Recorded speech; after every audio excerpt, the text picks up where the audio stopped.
May mga nagsasabi na matatawag lang daw na tunay na babae at complete woman ang isang babae kapag naranasan niya ang panganganak. Maging sa school, tinuturo sa atin na ang isang pamilya ay binubuo ng tatay, nanay at anak o mga anak. Ikaw, masasabi mo ba na ang pagkakaroon ng anak ang batayan ng tunay na babae? Ang pagtanggap at pagmamahal sa ating sarili sa kalagitnaan ng proseso ng pagiging totoo. Yun na siguro ang pinakamataas na antas ng respeto.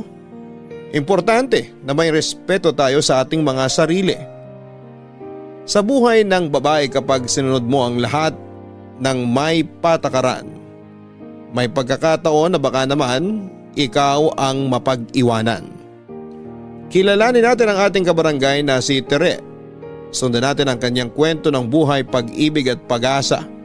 Dito lamang sa nangungunang Barangay Love Stories. Dear Papa Dudut, una po sa lahat ay hayaan niyong i-congratulate ko ang Barangay Love Stories bilang #1 radio program sa buong bansa. Masugid po talaga akong tagapakinig ng inyong programa, Papa Dudut. Madalas sa inyong mga kwento ay talagang nakaka-relate ako. At marami akong natututunan mula sa mga letter senders ninyo at sa inyo pong mga payo. Kaya naman nainganyo akong sumulat at naisip kong maganda rin siguro na may bahagi ko ang isang karanasan sa buhay ko. Ako po si Tere, 29 years old. Pinag-isipan kong mabuti kung aling bahagi ng buhay ko ang aking ikukwento. Naisip kong ibahagi ang isang karanasan namin ng aking asawa. Medyo maselan pero alam kong kapupulutan ito ng aral at inspirasyon ng mga makakarinig, lalo na sa mga mag-asawa, Papa Dudut. Noong magkasintahan pa lamang po kami ng asawa kong si Ruel. Nurse po ako sa isang ospital sa Singapore habang seaman naman po siya. Pagkatapos ng 2 kontrata ko ay nag-decide na po kami na magpakasal. Pagkatapos po ng kasal ay hindi na ako pinayagang umalis pa ni Ruel at hindi na rin naman siya sumakay ng barko. Nagkasundo kami na magkasama kaming mamumuhay dito sa Pilipinas. Ayoko na rin talagang umalis, Papa Dudut, kasi gusto ko ring matutukan ang bubuin naming pamilya. Tinuloy namin ang business na maliit na restaurant ng mama at papa ni Ruel. May edad na rin kasi ang mga magulang niya at hindi na nila kayang magpatakbo ng restaurant. Papa Dudut, sa loob ng 3 taon ng pagsisikap namin na makabuo ng asawa ko, hindi kami nabiyayaan ng anak. Madalas rin kaming tinatanong ng mama at papa niya kung kailan namin sila mabibigyan ng apo. Ngiti lang po ang naisasagot namin sa kanila. Inisip namin na baka hindi pa lang talaga napapanahon.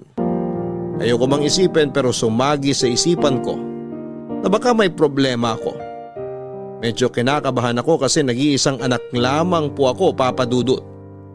Parehong wala na rin ang mga magulang ko at hindi masyadong malaki ang angka namin. Karamihan sa mga kamag-anak ko ay hanggang 2 ang mga anak. Sa side ng papa ko, 2 sa kapatid niya ang walang anak. May matatandang dalaga at binata pa. Pero sa pamilya ng asawa ko ay 4 silang magkakapatid. Pangatlo sa magkakapatid ang asawa ko. Yung ate at kuya niya may mga pamilya na at may mga anak na rin. Bunsong lalaki na lamang nila ang wala pang asawa. Papa Dudut, hindi na kami buwabata kaya lakas loob naming pinag-usapan na kumonsulta na sa doktor. Inandaan namin ang aming mga sarili para kung talagang may problema ang isa sa amin, nakahanda kami at magagawa ng paraan. Papa Dudut, pagkatapos naming sumailalim sa ilang mga test, doon na nagsimulang dumating ang mabibigat na sitwasyon na kinaharap naming mag-asawa.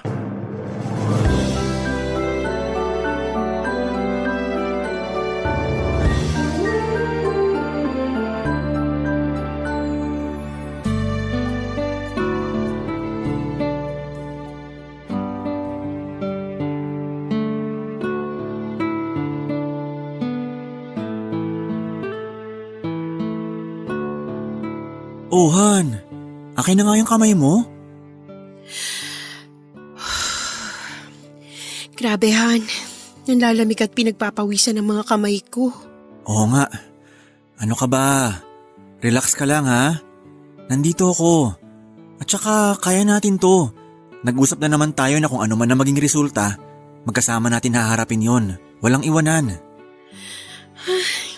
Ewan ko ba, Han? Hindi mawala ang kaba ko.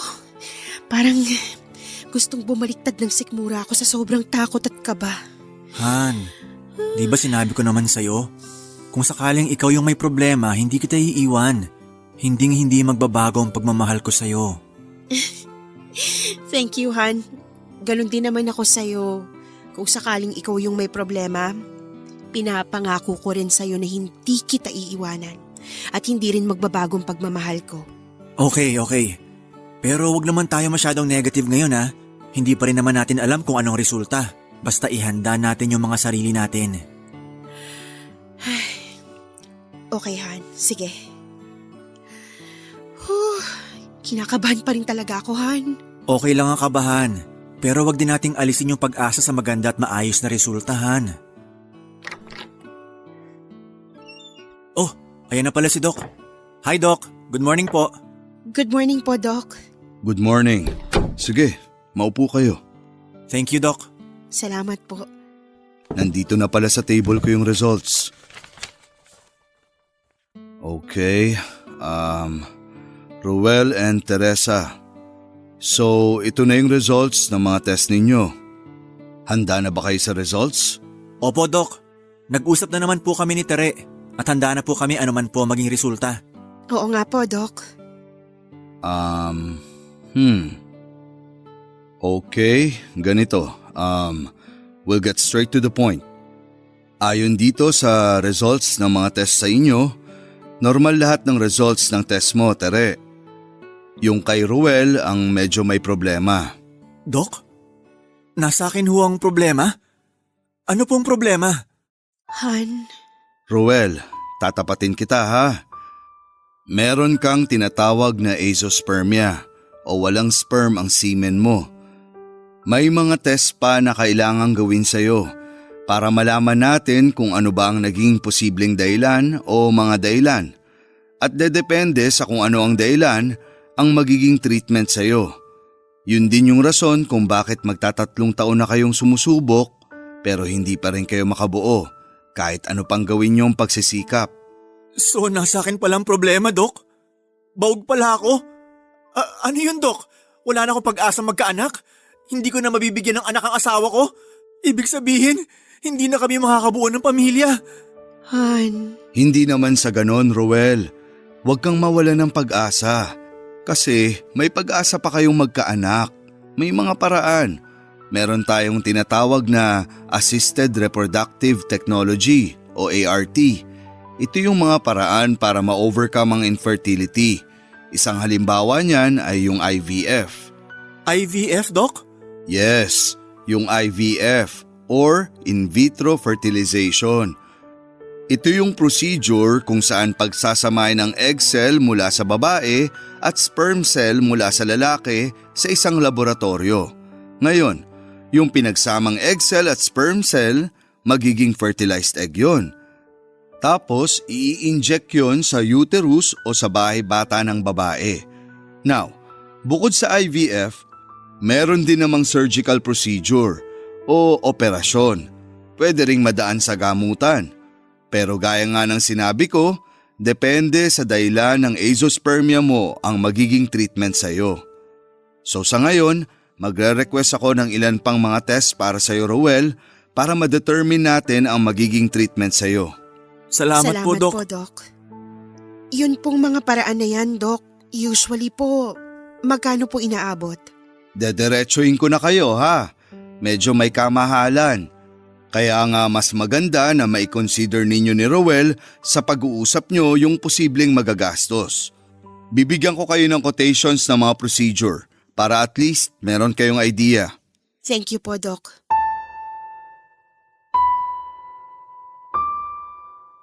Papadudot, akala namin ang asawa ko ay handang-handa ang loob namin. Pero iba pala ang realidad. Iba pala kapag nandun ka na sa sitwasyon na nakalatag na sa harapan ninyo ang problema at katotohanan. Aaminin ko na nakahinga ako ng maluwag nung malaman kong wala sa akin ang problema. Pero hindi pala ako ganong kahanda para sa asawa ko. Nang mga oras na yon ay hindi ko alam kung paano ko siya i-comfort. Hindi ko masabing okay lang yan, Han, magkakaanak pa rin naman tayo. Ibig sabihin may pag-asa pa. Hindi ko kasi alam kung ano ang pakiramdam ng lalaki kapag nalaman niyang baog siya. Alam ko kasi kung gaano ka-confident ang asawa ko na wala sa kanya ang problema dahil may mga anak ang ate at kuya niya. At sa pagkakaalam namin ay wala silang lahing baog. Kitang-kita ko sa mukha niya ang sakit at lungkot ng mga oras na yon. Kahit pa sinabi na ng doktor na may mga paraan pa para magkaanak kami, Papa Dudut. Pag-uwi namin ng bahay ay hindi namin napag-usapan ang nangyari sa klinik. Para kaming pagod na pagod at halos mawala na ng lakas ang mga katawan namin.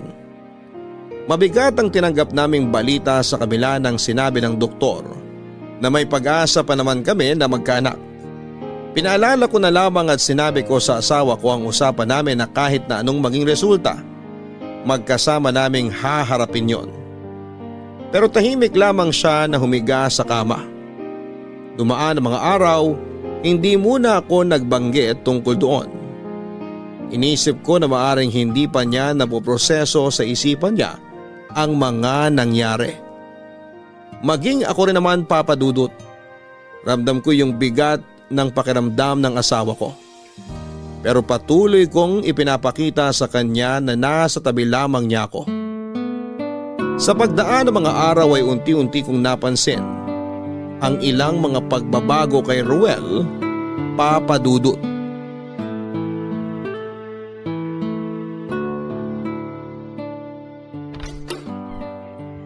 Ay, salamat at nakauwi na rin. Ang daming customer kanina sa restaurant, no, Han? Grabe, nakakapagod. Magpahinga ka na muna dyan, Han. Ipag-iinit kita ng tubig na pampaligo.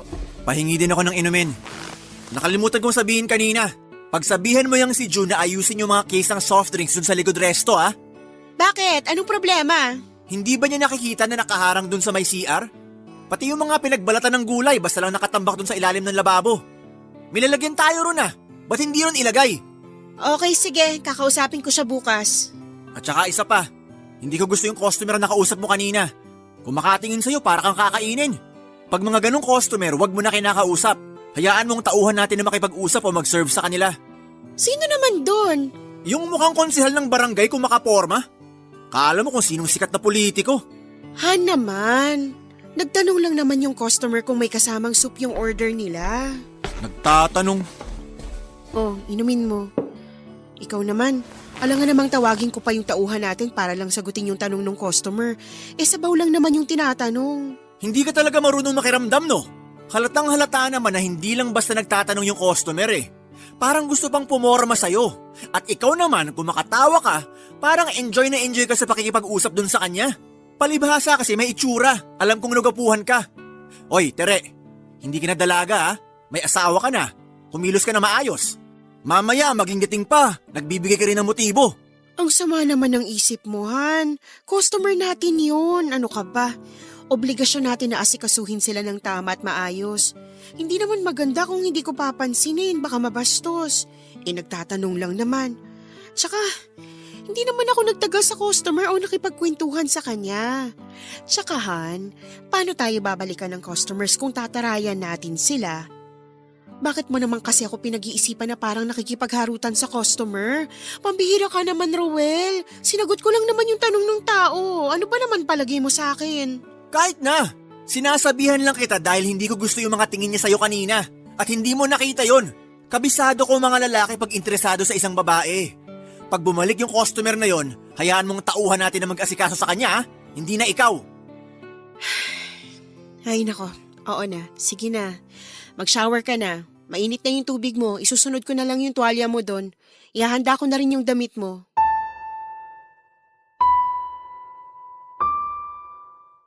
Papadudot naging mainitin ang ulo ni Ruel at lahat na lang ay napapansin niya. Madalas na kaming nagtatalo sa maliit na bagay lang. Napansin din niyo ng mga tauhan namin sa restaurant dahil kahit sila ay nasusungitan na rin ni Ruel. At yun nga, pinagsesalosan niya ang mga lalaking customer namin. Palagi niyang binibigyan ng kahulugan ang pagtatanong at pakikipag-usap nila sa akin. Minsan tuloy ay hindi ko na alam kung saan ko ilulugar ang sarili ko para makaiwas sa mga customers naming lalaki. Mapatingin lang, iba na ang iniisip niya. Pinakiusapan ko na lang yung mga tauhan namin na sila na ang humarap at doon na lamang ako sa kaha. May mangilan-ngilan at hindi maiwasan na customer ang dumediretso ng tanong sa akin at nakikita ko na binabantayan niya ang mga reaksyon at galaw ko. Kung minsan papadudot ay nauubusan din ako ng pasensya at nasasabayan ko ang init ng ulo niya. Tahimik na lamang ako para matigil ang gulo. Ako pa rin madalas ang nauunang buwaba at umiwas sa mga pagtatalo. Pero humihingi naman siya ng pasensya at nagsusorry sa akin kapag nakita niya na tahimik na ako at hindi ko siya pinapansin, papadudot. Halos araw-araw yon na nangyayari sa amin. Minsan napapaisip ako kung hanggang kailan ba kami magiging ganon ni Ruel. Saan kaya dadalhin ng sitwasyon namin yon ang pagsasama namin? Papadudot, alam ko na dinaramdam pa rin ng asawa ko ang kalagayan niya. Mahirap naman kasi talaga at masakit tanggapin ang katotohanan. Pero naunawaan ko naman siya. Kahit naman ako noong una ay hindi ko rin alam ang magiging reaksyon ko at kung ano ang gagawin ko, papadudot. Kahit pa nga sinabi ng doktor na may pag-asa kami na magkaanak. Hindi ko rin kaagad naisip yung gastos. Yung kalagayan ng asawa ko ang nasa isip ko noon. Hindi ko talaga alam kung paano siya aaluin. Kahit ako ay nasaktan din ako sa mga nalaman ko. Pero alam kong mas masakit ang nararamdaman ng asawa ko kaya naman nauunawaan ko siya. Nakakalungkot lang, papadudot, dahil may mga pagkakataon na tinatanong niya ako kung ipagpapalit ko daw ba siya sa iba. Kung iiwan ko daw ba siya dahil hindi na niya ako mabibigyan ng anak. Umabot na siya sa punto na pakiramdam niya ay gumuho na ang pangarap naming dalawa na magkaroon ng isang masaya at buong pamilya. Pero palagi ko pa rin sinasabi na huwag kaming mawala ng pag-asa, na nandun lang ako sa tabi niya. Pero habang tumatagal ay tumitindi talaga ang insecurity ni Ruel. Palatandaan na hindi pa niya lubusang natatanggap ang kalagayan niya. Inahabaan ko na lamang ang pasensya ko at nilalawakan ng pangunawa, papadudot.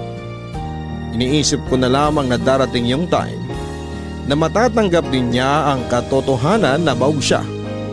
At maiisip niya na sa kabila noon ay meron pa rin naman kaming pag-asang magkaanak. Noong time na yon, maaaring nakatingin lamang siya sa kalagayan niya pero hindi ako tumigil sa pagdarasal na makikita rin niya yung pag-asa na nasa harapan niya. Umaasa ako na darating din ang pagkakataon na yon hanggang isang araw. Tre! Han! Oh, nandito ako sa kwarto. Bakit? Nasaan ba yung Siemens book ko at saka yung passport ko?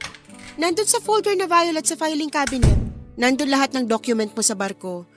Bakit mo ba hinahanap, Han? Nakausap ko kasi yung dati kong kasamahan sa barko kanina. Si Lando. Kilala mo siya, di ba? Sabi niya may bakante raw na slot. Kung gusto ko raw, pwede akong sumakay ulit. Naisip ko, medyo naiinip na rin kasi ako sa restaurant eh. Parang gusto ko sana na sumakay ulit. Ha? Sandali lang, Han. Diba, sabi mo kanina mo lang nakausap yung dati mong kasamahan? Bakit parang hinahanda mo na yung passport at Siemens book? Pag-isipan mo munang mabuti. Sigurado ka na ba na gusto mo ulit sumakay? Napag-isipan ko na. At saka nasabi rin sa akin ni Lando na nire-request nga daw ako ng kapitan namin eh. Alam mo yung mga ganong pagkakataon? Hindi dapat pinapalampas yun. Han, hindi ba pwedeng pag-usapan muna natin? Paano yung plano nating magka-baby? Medyo matagal na rin nating hindi na pag-uusapan yun. Tapos aalis ka? Paano na yun? 1 taon at kalahati lang naman yung kontrata ko kung sakali. At saka sabi ko nga, sayang ang pagkakataon. Imagine, nire-request ako nung kapitan namin. Maganda rin kasi ang record ko. Kaya kahit halos 3 taon na akong hindi nakakasakay, okay lang. Pero Han… Tere naman eh. Hindi pa ba malinaw sa'yo? Alam mo naman na mahal yung IVF, di ba? Hindi natin kaya magbayad para sa ganung klaseng procedure. Yung kinikita natin sa restaurant sumasapat lang sa mga gastusin natin. Hindi naman kalakihan yung savings natin. At saka yung IVF na yan, para lang sa mayayaman yan. Kung magpapa-opera naman ako bukod sa mahal din, sinabi rin sa atin ng doktor na hindi 100% na sigurado yun. Hindi na rin kaya ng gamutan tong kondisyon ko. Ano pa ba gusto mong gawin ko ngayon? May iba pa namang option, 'di ba? May iba pang paraan. Pwede naman tayong mag-ampon. Tingin ko naman kakayanin natin 'yun. Ano? Magpapalaki tayo at mag-aalaga ng hindi natin kadugo? Kung ikaw kaya mo yon, ako hindi. Malay ba natin kung anong klase mga tao yung mga magulang ng batang aampunin natin? Naman. Han, napaka-imposibleng walang mamanahing ugali yun sa mga magulang niya. At gaano ka kasigurado na walang maghahabol o hahanapin ng batang totoong mga magulang niya paglaki niya? May mga patakaran naman at magiging kasunduan kung sakali. Ipapaliwanag naman sa atin yun bago tayo mag-ampon. Kaya hindi natin magiging problema yung inaakala mong baka may maghabol.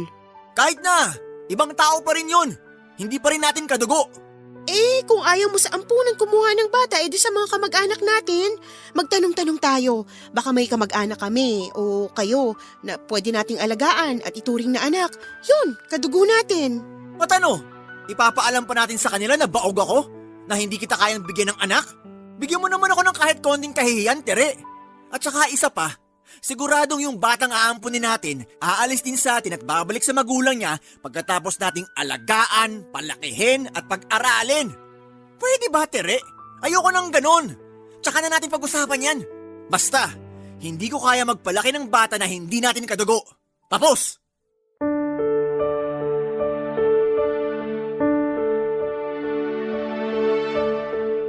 Papa Dudut, ramdam ko yung sakit sa pinagdadaanan ng asawa ko. Hindi pa niya talaga matanggap na nasa kanya ang problema. May mga gabi na alam kong hindi siya makatulog. Awang-awa siya sa kanyang sarili. Pakiramdam niya wala na siyang silbi, inutil at kung pwede ko nga lang akuin, yung sakit na nararamdaman niya ay inako ko na. Papa Dudut, para lang gumaan ang pakiramdam niya ay handa akong gawin ang lahat. Kung minsan naiisip ko na sana ako na lamang ang may problema. Siguro ikakayanin kong tanggapin yon at siguro hindi kami ganito ang sitwasyon namin ng asawa ko. Yung desisyon niyang pagsakay ulit ng barko ay inisip ko na lamang na kailangan niya ng space para makahinga siya at makapag-isip-isip. Pero sa kabilang banda ay parang gustong sumama ng loob ko sa kanya, Papa Dudut. Kasi hindi man lang niya ako kinonsulta sa bagay na yon bago siya nagdesisyon. Basta nag-decide na lamang siyang sasakay ulit. Pero nang ibabaw pa rin ang pangunawa ko sa kanya at sa pinagdadaanan niya. At inisip ko na nga lang din na marahil ay yon ang paraan ng pagpapagaling niya ng sugat para unti-unti niyang matanggap ang kalagayan niya. Kaya hinayaan ko na lamang siya sa gusto niyang gawin. Masakit sa akin kasi hindi lang naman siya ang apektado ng kondisyon niyang yon. Pero ayoko na muna siyang hanapan ng tamang katwiran dahil nasa panahon siya ng kahinaan at kailangan nandun ako para alalayan siya. Lumipas na naman ang mga araw at ilang buwan at hindi na naman namin napag-uusapan ng tungkol sa plano naming magka-baby. Hanggang sa bago siya sumakay ng barko. Kinausap niya ako at hindi ko inaasahan ang mga sinabi niya.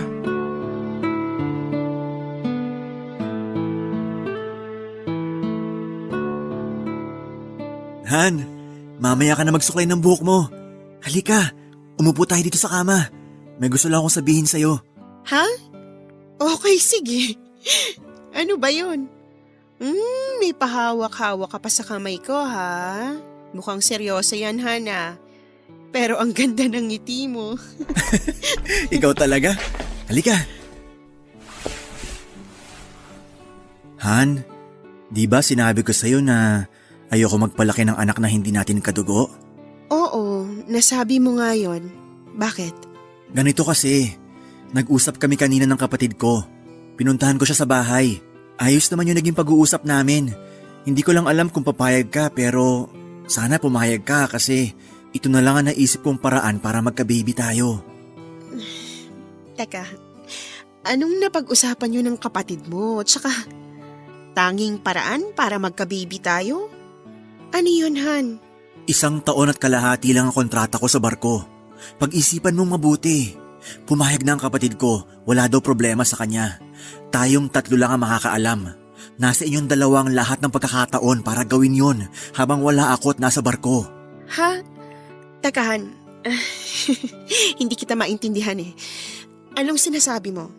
Ano yung gusto mong mangyari? Han, at least yon kapatid ko. Kilala ko at kadugo ko. Hindi ako magdadalawang isip na alagaan at palakihin yung bata dahil alam kong kadugo ko siya at sa'yo rin siya manggagaling. Hindi galing sa ibang tao. Roel, teka lang ha. Alam mo ba yung sinasabi mo? Naririnig mo bang sarili mo? Pinag-isipan mo ba ng mabuti ang gusto mong mangyari? Pareho natin gustong magkaanak. Pangarap natin yun, di ba? Gusto ko na may matatawag tayong pamilya. Hindi naman natin ipapaalam sa bata na yung kapatid ko ang ama. Palalakihin natin siya sa pagmamahal nating 2. At saka isipin mo, mararanasan mo ang pagbubuntis at magiging mami ka. Roel, pero... Han, iba yung pakiramdam na sa sinapupunan mo nang galing yung bata. Promise natin, magiging mabuting magulang tayo sa kanya. Aalagaan ko at mamahalin kayo na magiging anak natin. Roel, sandali lang. Sana naman kinausap mo muna ako bago ka nagdesisyon. Pinag-usapan muna sana natin to. Sana naisip mo muna ang nararamdaman ko. Tinanong mo muna sana ako kung okay lang sa akin yun. Oo, gustong-gusto natin na magka-baby at pangarap natin yun sa simula pa lang. Gusto ko rin maramdaman yung may baby sa loob ng tiyan ko. Pero... kapatid mo si Jerome. Hindi ko alam kung kaya kong gawin yung hinihiling mo. Han, kaya nga nag-uusap tayo ngayon eh. At saka may time ka naman para mag-isip at magdesisyon. Mahal na mahal kita. Alam kong wala kang ibang pangarap kundi ang magkaroon ng anak. At ganun din ako. Yun din ang gusto kong maranasan mo. Pero hindi ko nga kasi maibibigay sa iyo yun eh. Baog ako! Walang silbi! Inutil! Hindi mo ba naiintindihan yun? Ruel! Tere, hindi rin naman tayo mayaman eh. Hindi natin kaya maglabas ng malaking pera sa mga kung ano-anong procedure at operation na yan. Wala ring silbi ang gamutan. Tere, kahit man lang sa ganung paraan, maibigay ko sa iyo ang pangarap mo. Ginagawa ko lahat to para sa iyo. Dahil mahal na mahal kita. Para sa akin, Ruel? Para sa akin nga ba? Para sa akin nga ba o para sa'yo? Ewan ko, Ruel. Hindi ko na alam.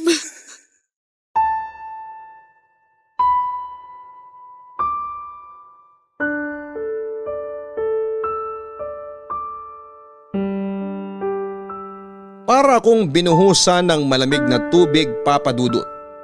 Hindi ako makakilos sa kinakaupuan ko ng mga oras na yon. Nung sinubukan kong tumayo ay nangalog ang mga tuhod ko at napaupo ako sa sahig at napahaguluhol na lamang ako ng malakas sa sobrang sama ng loob. Pakiramdam ko ay para niya akong ipinamimigay sa iba at hindi man lang niya naisip yung mararamdaman ko bilang asawa niya at bilang babae. Nagagalit siya sa akin kapag may kausap akong ibang lalaki at binibigyan niya yon ng maling kahulugan. Tapos heto at gusto niya akong sumiping sa ibang lalaki.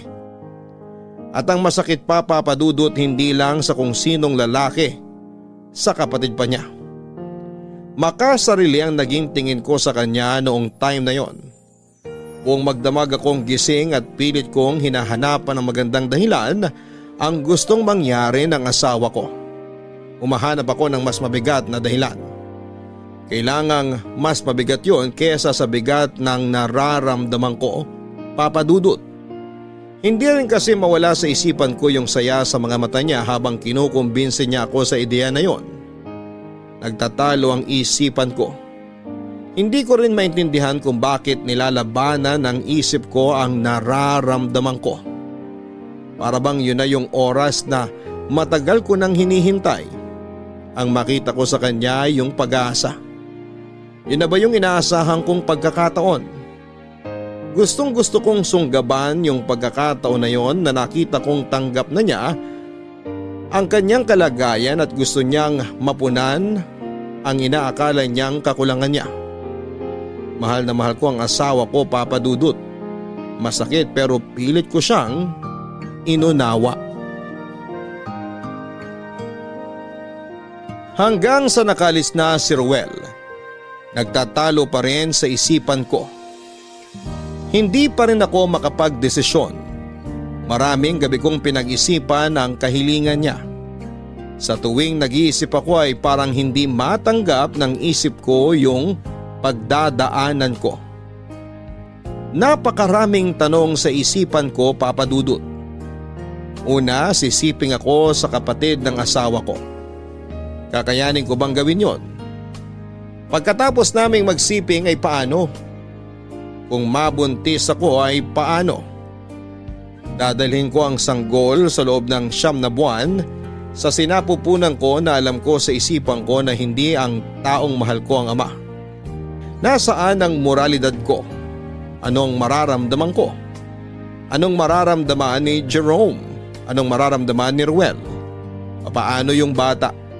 Kakayanin ba ng konsensya ko na palalakihin namin siya sa kasinungalingan at habang buhay na pagtatakpa ng katotohanan? Ang bigat po, Papa Dudut, pero sa isang bahagi ng isipan ko ay sumisigaw yung pagmamahal ko sa asawa ko. Yung ginawa niyang sakripisyo para sa akin.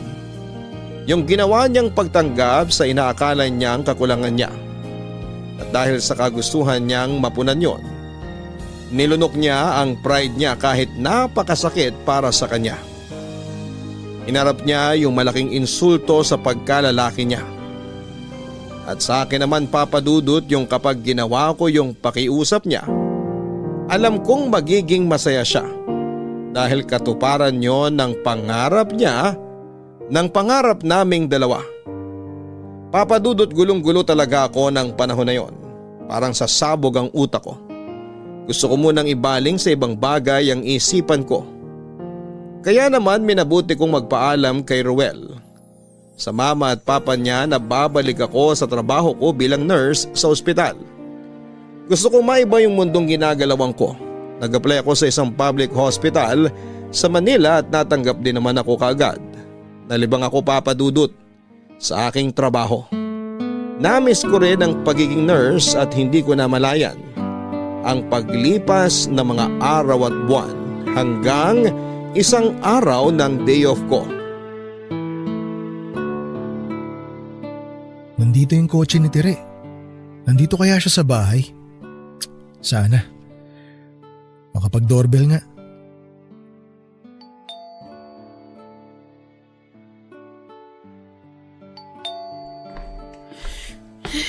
Sino kaya yun? Silip nga sa bintana. Si Jerome pala. Papapasukin ko ba? Bahala na.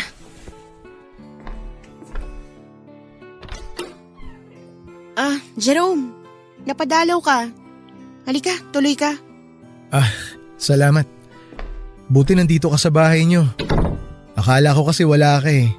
Baka kako hindi mo lang ginamit yung kotse mo. Nagbaka sakali lang ako. Kanina pa kasi ako tumatawag sa cellphone mo, hindi mo naman sinasagot. Sinubukan ko ring tumawag sa landline niyo kaso hindi mo rin sinasagot. Medyo nag-alala lang din ako. Ganun ba? Upo ka muna. Salamat. Ay, nakaupo rin. Pasensya ka na. Nag-alala lang talaga ako. Baka kasi kung ano na nangyari sa'yo. Tinawagan kasi ako ni kuya kagabi. Sabi niya, kumustahin daw kita. Tinanong niya kung tinawagan mo na raw ba ako at kung nagkausap na raw ba tayo. Ang sabi ko hindi pa. Kaya pinapunta niya na ako ngayon. Ganun ba? Anong gusto mo? Juice o coffee? Kahit ano, okay lang sa akin. Salamat. Okay, sige. Sandali lang at ikukuha kita sa kusina Tere, Oh, ba't sumunod ka pa rito? gusto ko lang kasing itanong kung nakapagdesisyon ka na. Tere, alam ko na mahirap yung hinihingi ni kuya. Ang totoo niyan, tumanggi nga rin ako nung una pero naawa kasi ako sa kanya. Lalo na nung umiiyak siya habang nakikiusap sa akin na punan ko raw yung pagkukulang niya sa'yo. Ilang beses ko ring pinag-isipan kasi syempre, asawa ka ng kuya ko . Oo nga, at saka, diba, may girlfriend ka? Oo, meron. Takot nga ako malaman din niya . Hindi ko alam kung paano ko itatago sa kanya to kung sakali. Malakas pa naman ang radar nun kapag gumagawa ako ng kalokohan. Pag nalaman niya, siguradong ihiwalayan ako nun. Yun naman pala . Siguro magandang pag-isipan mo rin muna. Sinabi naman sa akin ni kuya na tayong tatlo lang ang makakaalam nito. Naniniwala ako kay kuya. Kilala ko yun. May isang salita yun. Hindi niyo rin daw ipapaalam sa bata kung sakali na ako ang totoong ama. Alam mo Teresa, sa totoo lang, mahirap para sa akin to bilang kapatid ni kuya at bilang isang lalaki. Pero yun ang unang pagkakataon na lumapit at humingi ng tulong sa akin ng kuya ko . Nakita ko na malaki ang pagmamahal niya sa'yo para maisip niya yun. Para makapagdesisyon siya na yun na lang ang paraan para matupad yung pangarap mong magkaanak. Desperado na siya, Tere. Pangarap naming dalawa, Jerome. Hindi lang ako nangangarap na magkaanak. Dalawa kami ng kuya mo. Tsaka, hindi ko pa rin alam, Jerome. Hindi pa ako makapag-decide. Ang hirap . Hindi biro yung gustong mangyari ng kuya mo. Mahal ko ang kuya mo. Pero hindi rin naman sigurong masamang isipin ng sarili ko. Yung pagdadaanan ko. At ako magdadala sa bata ng 9 na buwan. Naiintindihan naman kita, Tere . Gusto mo ba tulungan kita magdesisyon? Huwag mo nga akong hawakan, Jerome. Please lang. Konting respeto naman. Okay. I'm sorry. Sinabi ko na nga hindi pa ako nakakapag-decide, diba? At hindi ko kailangan ng tulong mo. Pwede bang bigyan niyo pa ako ng konting panahon? At saka ikaw, mag-isip ka rin. Okay, sige. Huwag ka nang magalit. Naisip ko lang kasi sayang yung oras . Nandito na ako sa bahay niyo. Tsaka day off mo rin ngayon, di ba? So, anong gusto mo mangyari? Baka kako, pwede na nating gawin para matapos na to. Para hindi na tayo mahirapan. Tsaka isipin mo, isang gabi lang ang sagot sa problema niyo ni kuya. Tumahimik ka nga. Hindi mo ko kailangang madaliin. At hindi ikaw ang magdedesisyon. Teka, Tere! Umalis ka na, Jerome! Labas! Pero… Sabi ng labas Lumabas ka na! Tsaka na tayo mag-usap! Okay, sige. Hindi mo naman ako kailangan ipagtulakan. Aalis na ako. Lalabas na ako. Tawagan mo na lang ako kapag handa ka na. Pero sana, maisip mo yung saya na maibibigay mo kay kuya. Pahalagahan mo sana yung sakripisyo niya. Tsaka pahalagahan mo rin sana yung dahilan kung bakit siya nagsasakripisyo para sa'yo. Umalis ka na!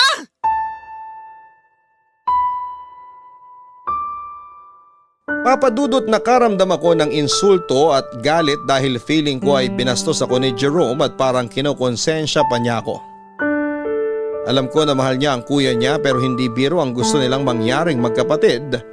Papadudot. Naglalaban sa isipan ko ang pagmamahal ko sa asawa ko. Ang kagustuhan ko ring magkaanak at ang pinagdadaanan ko, ang moralidad. Hindi ko na lamang alam kung ano ang tama at dapat. Kung papayag ako sa gusto mangyari ni Ruel, hindi ako sigurado kung magiging masaya nga ba kaming dalawa dahil magkakababy kami o kung paano namin dadalhin ang isang malaking kasinungalingan. Pero ang isang inaalala ko rin ay kung hindi ko gagawin, malaking frustration yon para sa kanya. Baka tuluyan na nga siyang magbago at masira ang pagsasama namin, Papa Dudut. Isang gabi tinawagan ako ni Ruel. Nangumusta.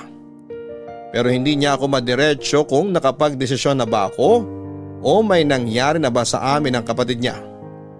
Ako nang nagsabi sa kanya na wala pang nangyayari sa amin ni Jerome. Nung marinig niya nga ang sinabi ko, isang daling katahimikan at isang malalim na buntong hininga ang ginawa niya. Pagkatapos ng sandaling katahimikan, nanginginig ang boses niyang sinabi sa akin nang may pakiusap na sana raw ay maunawaan ko siya. Wala siyang ibang hangad, kundi ang maibigay ang pangarap ko dahil mahal na mahal niya ako. Pagkatapos naming mag-usap ay parang gusto kong sumigaw at maggalit sa kanya, Papa Dudut. Pero mas minabuti kong hindi isipin ang sarili ko. Nangingibabaw pa rin talaga ang pagmamahal at awa ko sa asawa ko. Hindi nawala sa isipan ko buong gabi ang iyak at pakiusap ni Ruel. Kinabukasan ay hindi ako pumasok. Nakita ko na lamang ang sarili ko na hawak ang telepono at tinatawagan si Jerome.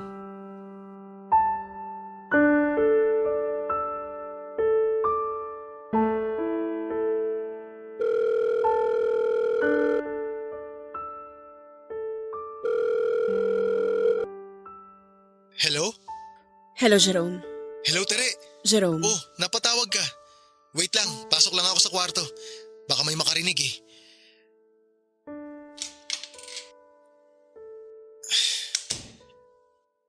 Ayan, sandali upo lang ako sa kama para mas komportable. Buti tumawag ka. Sakto off ko ngayon sa office. Wala rin kaming usapan na magkikita ng girlfriend ko ngayon kaya wala akong gagawin. Ano, nakapag-desisyon ka na ba?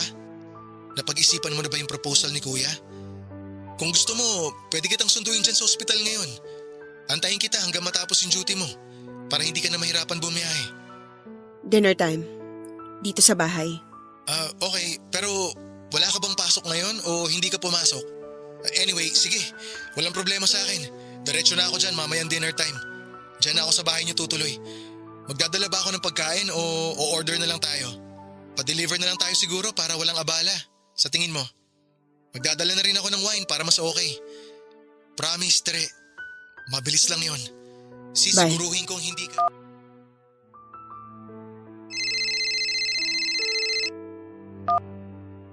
Hello, Debbie. Hello sis? Hindi ka raw papasok sabi ni Ma'am Gina? Masama daw pakiramdam mo? Nilalagnat ka ba? May ubo, sipon? Ano bang nangyari sa'yo? Wala naman akong lagnat. Hindi rin ako inuubo o sinisipon. Masakit lang talagang ulo ko pagising ko tsaka medyo masakit ang katawan ko. Itutulog ko lang siguro to. Mamaya okay na ako. Ganun ba? Naku baka tumuloy sa lagnat tapos trangkaso yan ha? Uminom ka na ba ng gamot? Oo, nakainom na ako ng gamot kaya medyo bawas na rin yung sakit ng ulo ko. Buti naman. Kailangan mo ba ng kasama?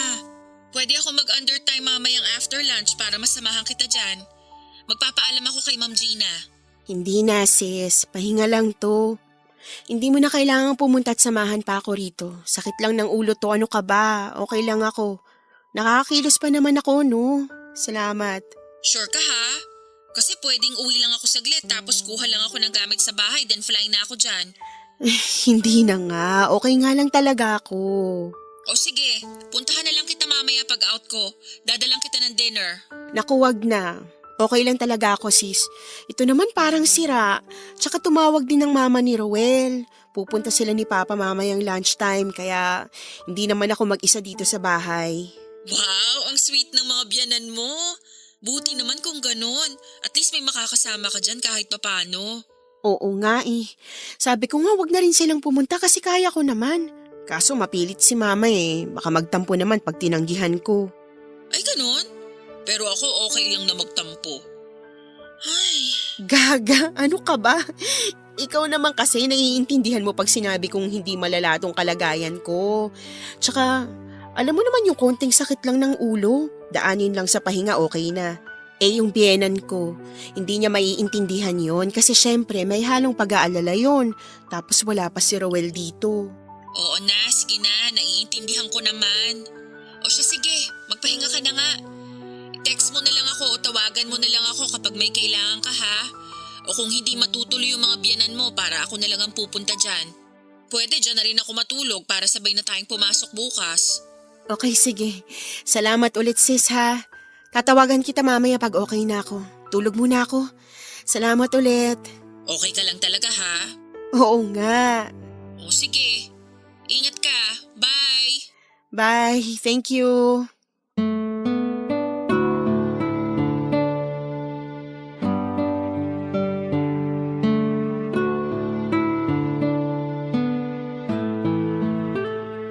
Ang bigat sa pakiramdam, Papa Dudut. Parang may pinong-pinong kumukurot sa puso ko. Hindi ko masabi kay Debbie ang gumugulo sa isipan ko ng mga oras na yon. Nagsinungaling pa ako sa kanya para lamang hindi na siya mag-abalang puntahan ako. Nag-alala ako baka maabutan niya si Jerome sa bahay. Pero kahit paano ay gumaan ang pakiramdam ko nang tumawag si Debbie. Medyo nalihis yung atensyon ko. Alam mo Papa Dudut masaya ako sa kaibigan kong si Debbie. Lalo na kapag pinapatawa na nga niya ako at kinikwentuhan ng kung ano-anong mga kalokohan. Masaya talagang kasama ang kaibigan ko na yon. Wala kaming malungkot na moment. Para bang wala siyang problema. Ang gaan-gaan niyang kasama. Pagkatapos niyang tumawag, bumalik na naman yung bigat na nararamdaman ko. Papa Dudut, dahil sa pagmamahal ko sa asawa ko ay minabuti ko na lamang na sumunod sa kung ano ang mangyayari at kung saan ako dadalhin ang naging desisyon ko. Wala akong ganang kumain kaya buong maghapon na lamang akong humiga sa kama. Nakatingin sa kisame pero blanko ang utak ko. Sinubukan kong manood ng movie sa cellphone ko. Pero natapos yung movie, wala akong naiintindihan. Hanggang sa naisipan kong magdasal, Papa Dudut. Nakiusap ako sa Panginoon. Inilabas ko yung bigat na nararamdaman ko sa loob ko. Ibinigay ko sa kanya ang nagtatalo kong isip at hiniling na bigyan niya ako ng lakas para harapin ang alam kong pagsubok na nasa harapan ko. At kung ano't anuman ay ihanda niya ako. Pagkatapos kong magdasal, naligo ako. Hindi ko alam pero basta ko na lamang kinuha yung susi ng kotse at nag-decide akong umalis ng bahay. Nag-message ako kay Debbie na okay lang ako at huwag na niya akong alalahanin. Pumunta ako sa isang lugar kung saan ay walang nakakaalam at walang makakasunod. Wala akong ibang pinagsabihan kahit kay Debbie at hindi ko sinabi kung saan ako pupunta, Papa Dudut. Nagstay ako doon hanggang sa kinabukasan. Pagising ko ay nakita ko ang maraming missed call ni Jerome. Pati na rin ang asawa ko, Papa Dudut. Naisip ko na magalit na sila kung magagalit pero hindi ko talaga kayang gawin ang gusto nilang mangyari. Halos isang linggo din na tumatawag ang asawa ko at si Jerome pero hindi ko sila sinasagot. Ilang beses din akong pinuntahan ni Jerome sa bahay at sa trabaho pero hindi ko talaga siya hinaharap. Nagtataka na nga pati ang kaibigan ko sa tuwing pumupunta si Jerome sa trabaho at hinahanap ako pero pinapasabi ko na wala ako kapag nakikita ko si Jerome. Hindi ko alam pero parang kumukulo na ang dugo ko. Tinubuan na ako ng buwisit sa taong yon. Hindi ko naman masabi sa kaibigan ko kung ano ang dahilan. Kaya ano-ano na lamang ang dinadahilan ko sa kanya. Hanggat maitatago ko ang mga nangyari ay itatago ko, Papa Dudut. Sinasalang-alang ko rin kasi ang asawa ko. Kung sasabihin ko sa kaibigan ko baka hindi niya maintindihan at mag-iba ang tingin niya kay Ruel. Magagandang bagay lang din kasi ang nagkikwento ko sa kanya tungkol sa asawa ko. Hanggang siguro'y napagod na rin si Jerome at tumigil na rin sa pagtawag at pagbunta sa bahay at trabaho ko. Inisip ko na naiintindihan na rin niya ako. Na ayaw ko siyang makausap at alam na niya ang desisyon ko. Kaya hinayaan na niya ako. After a week ay sinagot ko na nga mga tawag ng asawa ko pero puro lang siya pangungumusta. Hindi na siya nagbabanggit tungkol sa nangyari, Papa Dudut. Hindi na rin namin napag-uusapan yung tungkol doon sa tuwing tumatawag siya. Kinukumusta na lang niya ako sa trabaho at ako naman ay puro mga tungkol sa nag-handle kong mga pasyente ang nakukwento ko sa kanya. At yung mga paglabas-labas namin ni Debbie. Binigyan ko ang sarili ko ng oras para mag-isip, magdesisyon at panindigan ang naging desisyon ko. Tuloy pa rin ang trabaho ko sa ospital, Papa Dudut. At paminsan-minsan ay binibigyan ko rin ng time ang kaibigan ko at mga kasamahan ko sa trabaho kapag nagyaya silang lumabas at mamasyal after ng duty. Pero sadyang makulit ang kaibigan ko.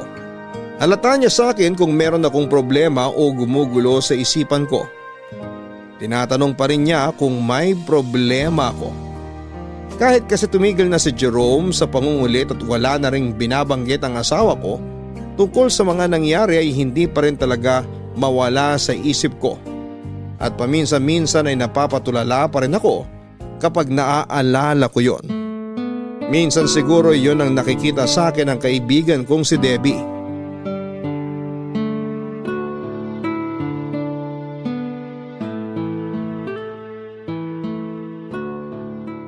Sis, anong binili mong ulam kay Mang Jerry? Pritong tilapia at saka ginataang kalabasa. Ay, bongga! Pengi na lang ako ng gulay ha. Terno yung gulay mo sa pritong galunggong ko. Sure, ikaw pa ba? Dito ka na umupo sa tabi ko, tapos na kumain sina Juliet Arian. Okay. Hindi daw ba sasabay sa atin sina Joey at to?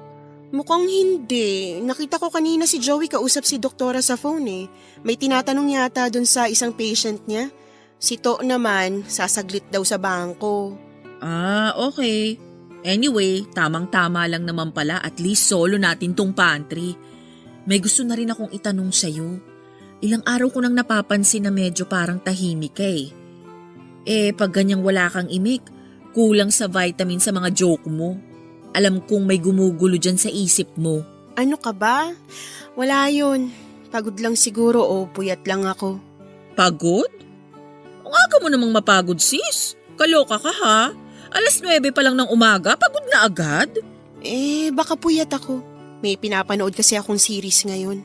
Ay naku, tigil-tigilan mo ko, Tere. Kailan ka pa nagkaroon ng tiyagang manood ng series? Movie nga lang, naiinip kang tapusin. At saka pag tinatanong naman kita, laging okay lang ako sis. Malakas kaya akong makakutob. Kanina nga lang, nakita kita, hanap ka ng hanap dun sa chart ng isang pasyente. Samantalang nasa harapan mo lang naman yung hinahanap mo. Naku, kung ahas yun, natuklaw ka na. Lumilipad yung utak mo sis. Kaya kung ako sa'yo, share na yan. Alam mo namang nandito lang ako, di ba? What are sisters for? Hindi nga. Sabi ka lang kung may problema ka ha. Ako nga, ultimo problema ko sa kuko, sinasabi ko sa'yo, no? Tapos ikaw, sinasarili mo yung problema mo.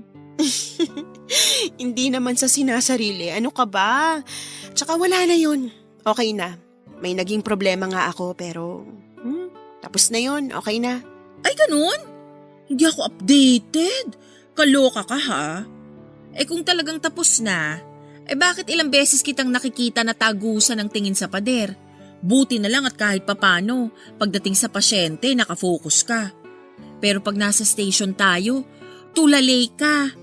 Yun ba yung okay na? Tigil-tigilan mo nga ako sis ha. Ayoko ng ganyan. Pasensya ka na, Deb ha. Pero sige, kung ayaw mong i-share sa akin yung problema mo, kahit gusto kong magtampo, hindi kita pipilitin at iintindihin ko na lang. Kasi nga, baka naman hindi talaga pwedeng sabihin. Masyado yatang personal. So, itong ginatang kalabasa na lang ang pakikialaman ko. Ikaw talaga. Thank you sa understanding mo ha. Huwag ka mag-alala. One day isi-share ko rin sa'yo yun. Sa ngayon, hindi ko pa talaga kayang sabihin eh. Okay, gets ko naman yun. Basta, kung kailangan mo lang na mahihingahan, nandito lang ako ha. Anytime, sabi ka lang. Iba pa rin kasi yung meron kang nasasabihan ng mga problema. Para hindi masyadong mabigat. Oo, thank you ulit sis. Kung makita mo akong nakatulala, Pakibatukan ako para magising ako. Sinabi mo yan ha? Huwag kang gaganti pag binatukan kita. Sige na, kumain na tayo.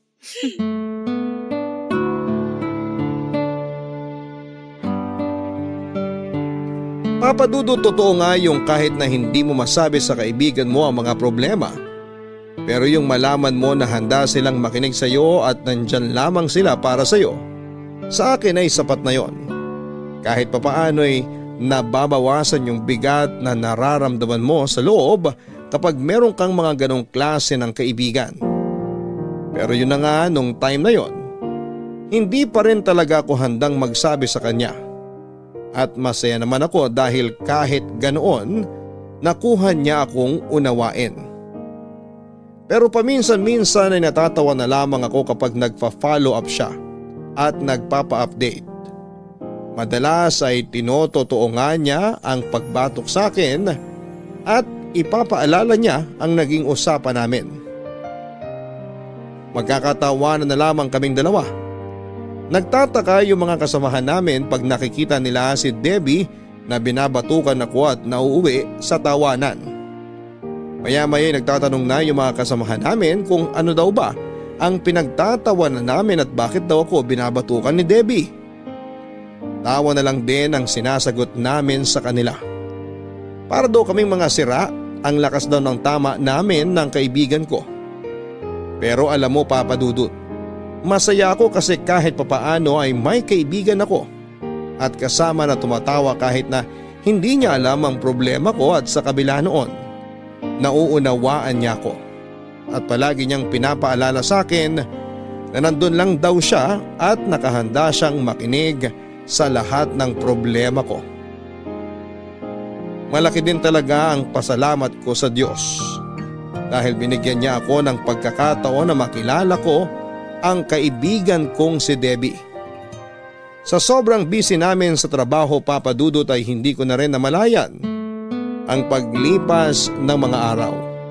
Hanggang sa natapos na ni Ruel ang kontrata niya at isang gabi ay dumating na lamang siya nang walang pasabi.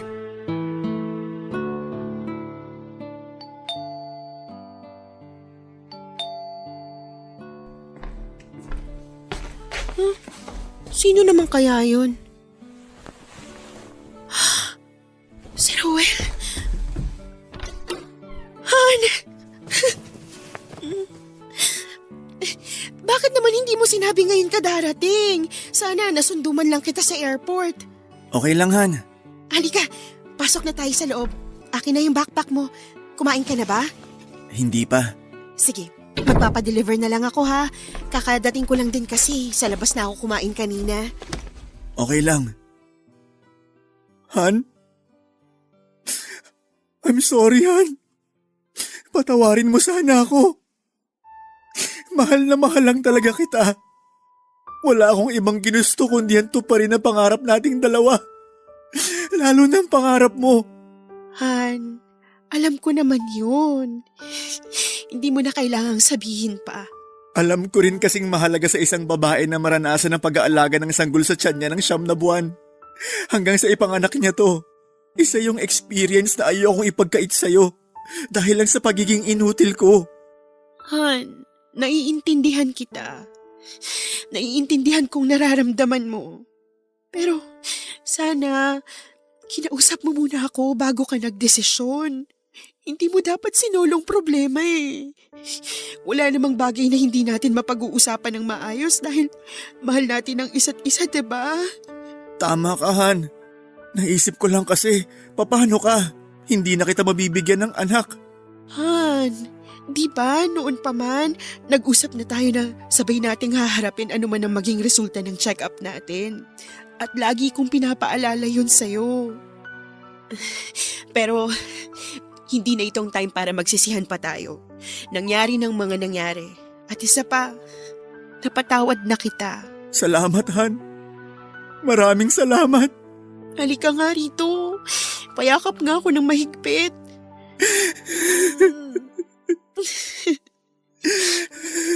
Tandaan mo, mahal na mahal kita. Huwag mong isipin na mag-isa ka lang na humaharap sa mga problema. Asawa mo ko, kabiyak, kaibigan, at kasama sa lahat ng pagkakataon. Ang problema mo, problema ko rin. Tumingin ka sa akin, Han. Gusto kong sabihin sa'yo na ikaw ang pinakamahalaga sa buhay ko. At gusto kong malaman mo na hindi ka kulang. Walang kulang sa'yo. Sadyang hindi lang tayo perpekto. At wala namang taong perpekto. Yung malaman ko na kaya mong kalimutan ang sarili mo para sa akin, para sa pangarap ko, sapat na yun. Sapat ng pagmamahal mo sa akin at pagbibigay ng halaga. At yung pagmamahal mo, yun ang kumumpleto sa akin bilang babae. At bumuo sa pagiging babae at pagkatao ko. Mahal na mahal kita, Tere. Mahal na mahal kita. I'm sorry. Sorry talaga. Han, walang perpektong pagsasama. Pero dahil sa pagmamahal natin sa isa't isa, kaya nating tumayo ng magkasama sa lahat ng pagsubok na dumarating at darating pa sa atin. Maraming salamat, Han. Salamat. Salamat sa pagmamahal mo. Sa pag-unawa mo. Sa pagpapatawad at pagtanggap. Mahal na mahal kita, Han. Mahal na mahal din kita.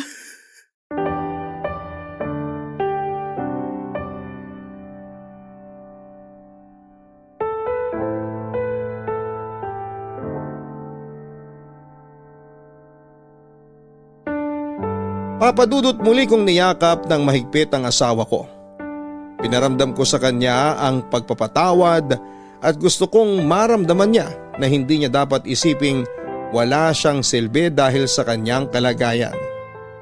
Na hindi lamang ang pagbibigay ng anak ang kanyang silbi sa buhay naming dalawa bilang mag-asawa. Hindi rin hadlang ang kalagayan niya para hindi kami maging masaya. Marami pa kaming pwedeng gawin at pagtulungan para mas maging mabuti kaming asawa sa isa't isa. Papadudot natutunan kong unawain, tanggapin at mahalin ng buong buo ang asawa ko sa kabila ng lahat. Siya ang pamilya ko. Siya ang kaligayahan ko. Bonus na lamang siguro kung biyayaan kami ng anak, pero kontento na ako sa kanya. Natutunan ko rin tingnan ang magagandang bagay at leksyon na tinuturo sa amin ng Diyos sa pamamagitan ng aming karanasan.